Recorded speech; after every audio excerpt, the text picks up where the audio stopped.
Bonjour à tous et bienvenue dans la maison du Seigneur. Prions qu'il soit avec nous et que son esprit repose sur nous alors que nous allons ouvrir sa parole, que Dieu nous inspire et touche nos cœurs et nos pensées. Merci Seigneur Jésus pour ta présence au milieu de nous. Alléluia. Tournons nos Bibles dans Deutéronome au chapitre 30 et au verset 19. Voici ce que la parole de Dieu nous dit. « Je prends aujourd'hui à témoin contre vous le ciel et la terre. J'ai mis devant toi la vie et la mort, la bénédiction et la malédiction. Choisis la vie, afin que tu vives, toi et ta postérité. » Voilà un bon conseil de la part de Dieu. Choisis la vie. Il me semble tout à fait pertinent en cette période de confinement, alors que nous sommes confrontés à un virus qui peut s'avérer absolument mortel et qui a déjà fait beaucoup de morts un peu partout dans le monde. Si nous voulons mettre de notre côté toutes les chances de pouvoir vivre, survivre, il nous faut à ce moment-là suivre les recommandations du corps médical et les recommandations du gouvernement. Ou en d'autres termes, si tu choisis la vie, tu obéis. Si tu n'obéis pas, tu t'exposes à une amende, à une sanction, et peut-être à quelque chose de plus grave, c'est-à-dire la mort. De même, Dieu a mis devant nous un choix crucial, la vie ou la mort. Et le bon conseil de Dieu, c'est choisis la vie.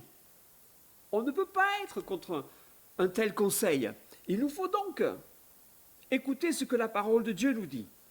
Et cette chose, ce choix qui est mis devant nous, ce n'est pas quelque chose de nouveau de la part de Dieu. Dès le commencement, il avait donné ce choix à Adam et Ève. Bien sûr, ce n'était pas dans les mêmes termes, mais le résultat est exactement le même. Dieu avait dit qu'ils pouvaient manger de tous les arbres du jardin, y compris de l'arbre de vie. Un seul lui était interdit, celui de la connaissance du bien et du mal. On trouve cette écriture dans Genèse au chapitre 2 et au verset 9.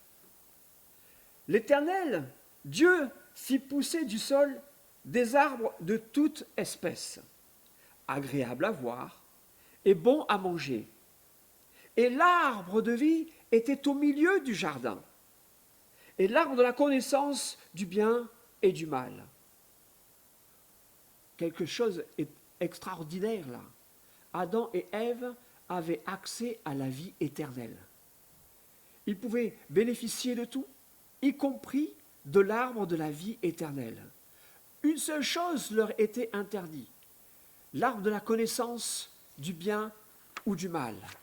Un choix était devant eux, un choix qui paraissait tout simple, tout bête. Il n'y avait pas une quantité énorme de choses à choisir. Il y avait juste un simple choix à faire, obéir à ce que Dieu dit. Tu peux prendre de tout, excepté de cette chose-là. On avait une abondance de choses à notre disposition. Une chose était interdite. Que croyez-vous qu'Adam a fait?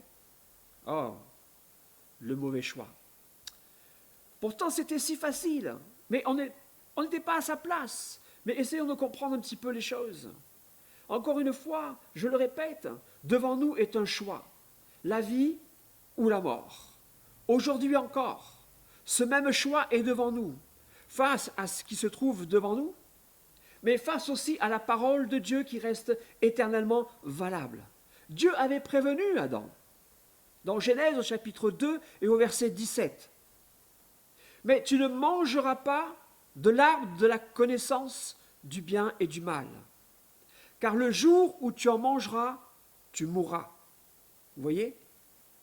Il avait le choix entre manger du fruit qui lui donnait la vie éternelle, et il pouvait y avoir accès absolument librement, en manger autant qu'il veut, manger de tous les autres arbres, rien ne lui était interdit, sauf le fruit de la connaissance du bien et du mal.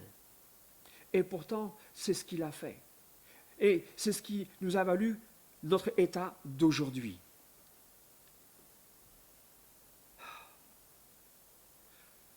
On sait maintenant que ce simple choix nous a poussés, nous tous, à être soumis au péché. C'est le virus de maintenant, le virus depuis si longtemps. Le péché qui est entré dans le monde à cause de la désobéissance d'un seul. C'est influencé par l'ennemi, c'est sûr. L'ennemi de notre âme, celui qu'on appelle Satan, l'adversaire, le diable. Il a influencé. Et à cause de ce mauvais choix, l'homme a péché. Et ce péché le prive de la présence et de l'éternité, le prive de la vie éternelle. Ce choix est encore devant nous aujourd'hui. La vie et la mort.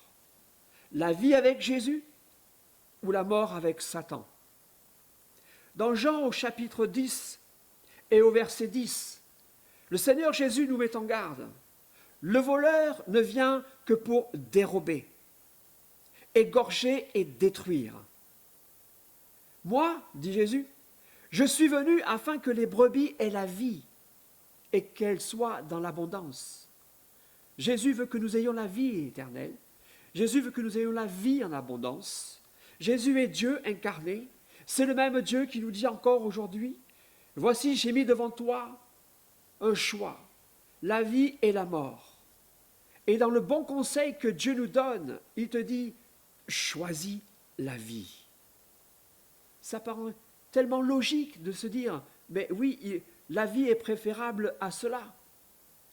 Pourtant, voilà, et nous comprenons que la Bible, ce qu'elle dit est vrai. Il y a un ennemi qui nous veut du mal. Il est là pour détruire, égorger, voler notre vie. Il est là pour qu'on ait à subir la même chose que lui va subir. Faisons le bon choix. Choisissons la vie. C'est le bon conseil de Dieu. Et il paraît si facile et si logique à faire. Que choisirons-nous aujourd'hui? Nous choisissons la vie. Pourquoi on peut se demander un tel choix?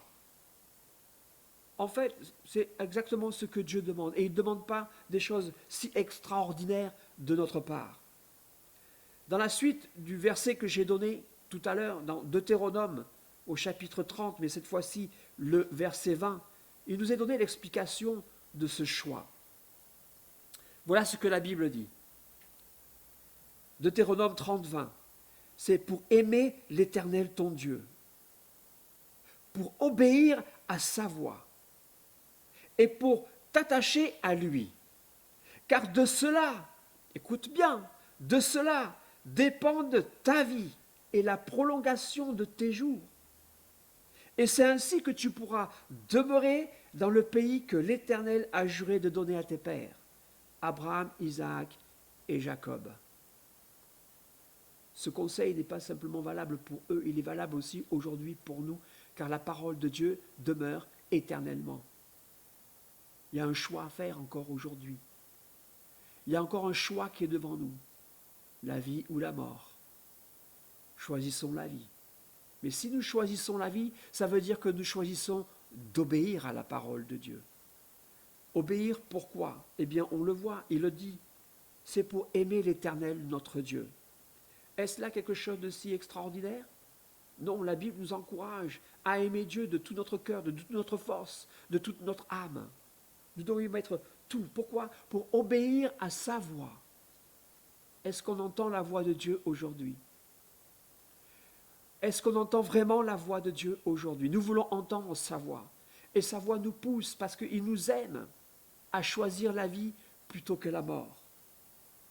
Le désir de Dieu, c'est que nous ayons la vie éternelle.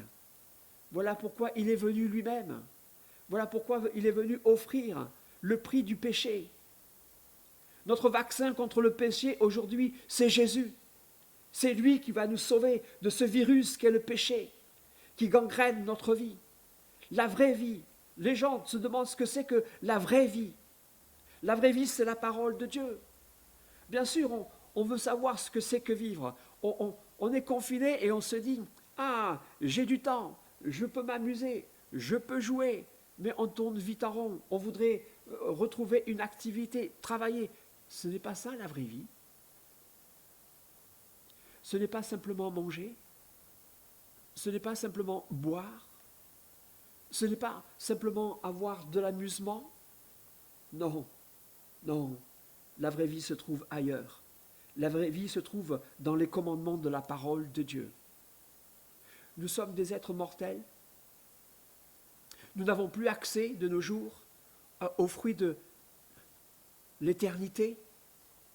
Mais ce fruit nous est promis un jour, dans la Nouvelle Jérusalem. Ce fruit nous attend encore, parce que Dieu veut que nous soyons avec lui pour l'éternité. Il veut être avec nous tous les jours. Le Seigneur a dit qu'il ne nous laissait pas seuls et qu'il ne nous abandonnait pas. Dans ces épreuves que nous passons, Dieu est toujours avec nous. C'est lui qui nous met la paix. C'est lui qui nous pousse encore à faire les bons choix. Choisissons la vie. Choisissons la vie. Et la vie, nous la trouvons dans sa parole. Sa parole est la vie. Ce que demande Dieu n'est pas si compliqué en fait. Il nous demande simplement d'obéir à sa voix. Et pour obéir à sa voix, eh bien, il nous faut avoir la Bible. La Bible est la parole vivante de Dieu. La Bible est la parole qui nous donne la vie. Faisons ce bon choix. Choisissons d'écouter la parole de Dieu. Choisissons d'entendre sa voix. Choisissons d'aimer la vie. Et si on aime la vie, on aime Dieu. On veut aimer Dieu. On ne veut pas aimer le monde. On veut obéir à notre Dieu. S'attacher à lui, entendre sa voix.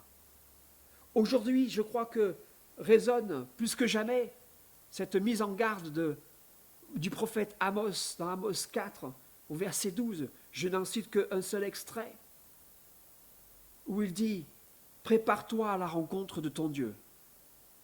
Lorsque de telles choses nous frappent, comme ce virus, cette épidémie, qui peut mettre notre vie en danger, qui peut nous conduire à la mort.